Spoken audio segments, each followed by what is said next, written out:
Do you solemnly swear that the testimony you're about to give in this class will be the truth, the whole truth, and nothing but the truth, so help you God? I do. Thank you. And thanks for coming. Just for the record, can you state your name and title? Charles Bryson II. I am Director of Public Safety for the City of St. Louis. Serving in this capacity, Charles? About 4 years, sir. 4 years. Just for the record, give us your experience before the City of St. Louis. What were you doing before you became, I know you was working in the mayor's office and now you're Public Safety Director. What were you doing before you moved to the state? Before working in city government, City government. I was the Eastern Region Representative for the Missouri Housing Development Commission. Before that, I worked with the state of Illinois in terms of homeless services. Before that, I was the Head Start Director for the Springfield Urban League. I'm sorry, before that I was the Executive Director of the Harrison Youth Center. And before that I was the Director of the Urban League of Springfield, Illinois, Head Start. So there's a lot of things that go on each and every day that we need to just make sure that we're doing right. And that begins to minimize the problems that we see. The other thing is our surveillance equipment. How is our surveillance equipment assisting us in making sure that our inmates stay in the facility?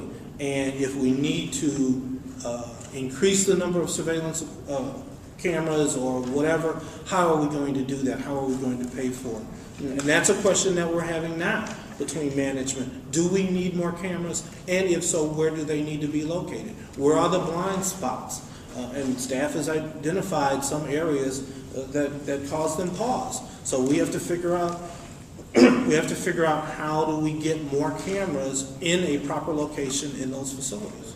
You raised a question with the surveillance cameras. You were given a letter in 2010 to install surveillance cameras because you took cut the budget for the Internal Affairs Department. It's a letter from Stubblefield to you.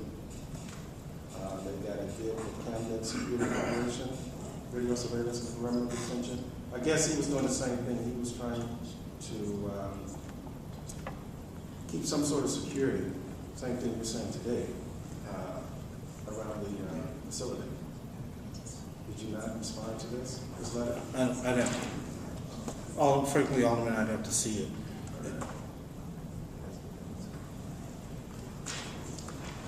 We're going to thank you.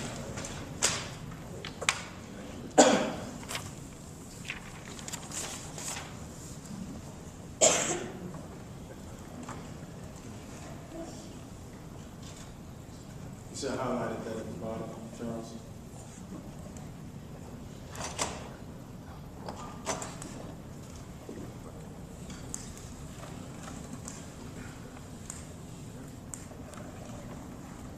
So you want to respond to that?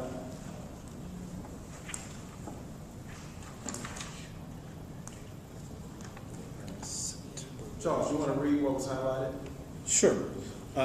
Given the fact that we no longer have the resources for an internal affairs operation or the staffing pattern to develop a much-needed audit process that is similar to the format used by other correctional organizations, this type of technical support is critical for not only preventing future security breaches, it further allows us to conduct reviews of recorded surveillance to determine compliance with perimeter patrol policies or post orders. Your prompt response to this proposal is appreciated. The date on the top. Is September 9th, 2010. Correct. You want to respond to that?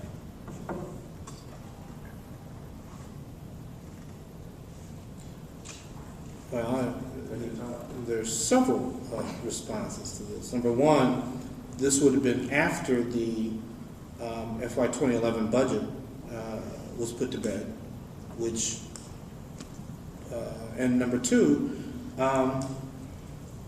there is always been about I'd have to check, but there's always been about a couple of $100,000 in both MSI and CJC in the building fund, so whether it's, or I'm sorry, building and grounds fund. So this would have been incorporated into that. So if Commissioner Stubblefield wanted to do that, all he had to simply do was put that into the building and grounds fund, and it would be supported. There was not at this time, if I remember correctly, there was not Was it not capital improvements. I'm sorry, there were not any capital improvements. Was he not asking your permission to look into this, to put these cameras out? He says your prompt response to this proposal is appreciated. I don't know that he's. I mean, I would have asked then, do you have money in your budget to do it? That would have been a simple question. So why don't you respond? I don't know if I did or not. There's no record showing that you did. Okay. And I guess the issue. Thanks, Joe. All right, I want to move on. If you look at the timeline, coming out here, look at the timeline. The city had a rash of escapes around 2001, 2002. Okay? Mr. Stubblefield came in and was hired by the city around 2002. Escape stopped. We had a long period there between 2002 to 2010. Nobody escaped. You came in as public safety director around what year? 2008, 2009. Around fiscal year 9-10, is that when you started cutting positions from that budget? I'd have to look at each individual year's budget to determine what those conversations were. Had you gotten any correspondences from anybody in corrections warning that these cuts were creating an environment that were unsafe and becoming unmanageable?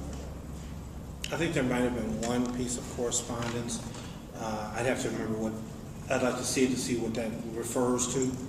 I think the issues were, we still had roughly at one time the equivalent of positions that we had in 2006 or 7 when we had 2258. I think there might have been a document warning. I have to review it to see what it said and what the implications are. Again, you also have to remember the environment in total, where a number of city departments were asked to reduce due to budget issues.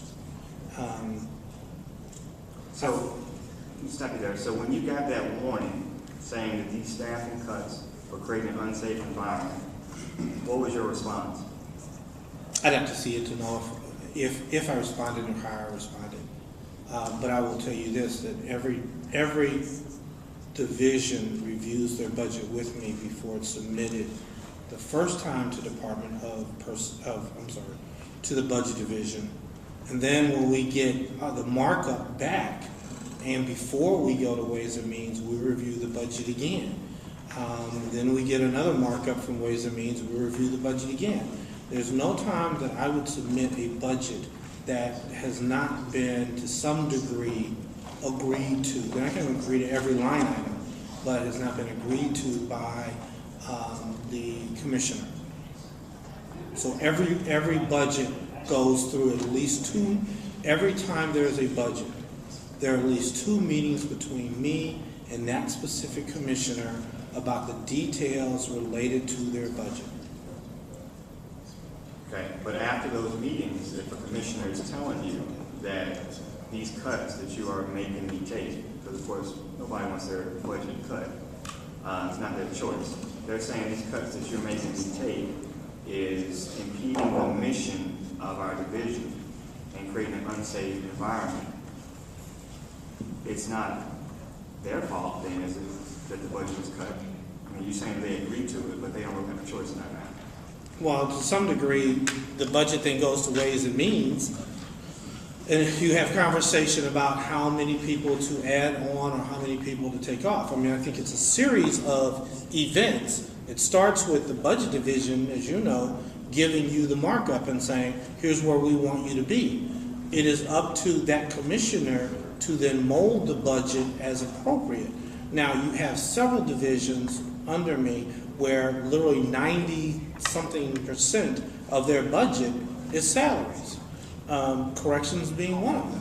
But, you know, the budget, so you're given the budget by the budget division. Once that budget is given to that commissioner then is in charge of reviewing their budget and saying, here's what I need. They give that to me. I then have a meeting with that commissioner to go over that budget. It is then whatever changes and modifications they want to make, it then goes to the budget division. The budget division will review it.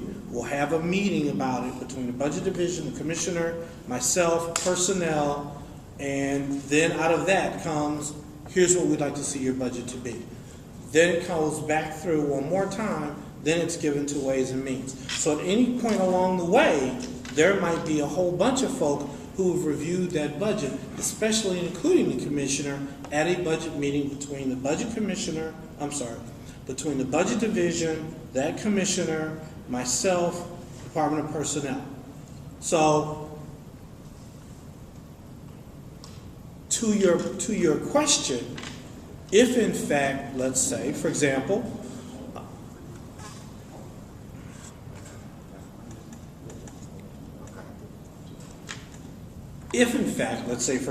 that, well, here's the budget that is returned to you. If you want to add positions, how would you do that? One of the ways to do it is you would look in other areas within your budget. For example, building and I'm grounds. familiar with the budget Okay, process. so- Let me ask you this. In general, do you think that the Division of Corrections is important to the public safety of St. Louis? Yes. Other two departments that deal with public safety, the police department and fire department, were shielded from furlough cuts, correct? They weren't asked to take those cuts. No, the fire department, I believe, had furloughs. Hmm. I believe the management of the fire department had furloughs, not the individual officers. Okay, so they were shielded. The average firefighter was shielded. But the Division of Corrections still took that furlough cut, correct? Yes. Now, in the last testimony, when Paul Payne, budget director, came, he admitted that those furlough cuts actually, because of the 24-hour job of the Division of Corrections, the need to have these positions filled, and that we actually just fill those, whenever somebody took furlough, we fill that spot with somebody being paid overtime, paying them time and a half, actually costs us money. So at any time did you try to shield the Division of Corrections from some of these furlough cuts for two reasons? One, because it impedes the mission of corrections, but then also it doesn't actually save money, it costs money. Did you make any, did you argue that? Actually, the commissioner sent a letter requesting that. Excuse me. The commissioner sent a letter to that effect, and I believe I did sign off on that. But that's certainly not my call. I'll let somebody else. Okay, thanks.